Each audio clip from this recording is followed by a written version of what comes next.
So for this week's 1 minute battle report, we have Flames of War Nam, Viet Cong versus Air Cavalry. Let's get into it. So I was playing the Viet Cong today. So I was using two platoons of infantry, a platoon of a HMG platoon, a platoon of mortars, and a platoon of recoilless rifles. My opponent Ben was using an air mobile list, 2 platoons of infantry, some Huey helicopters, and a medical evac and a medic. So the game started with me ineffectually shooting at his helicopters. I got some hits but didn't manage to shoot any of them down.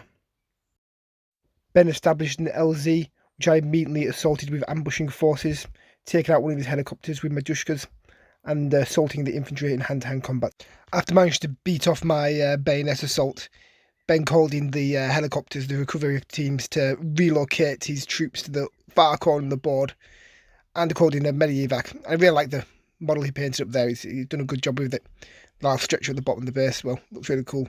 And that gave him space to start calling in artillery onto my guys. It really started to decimate me and made me have to deal with being pinned and stuff like that.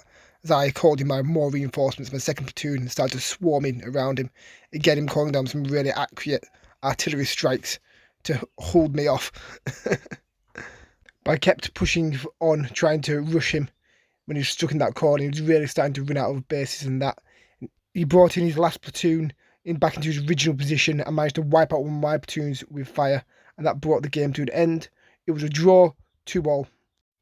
Ben got 2 points for wiping out 2 of my platoons. I managed to shoot down one of his helicopters and wiped out a single one of his platoons.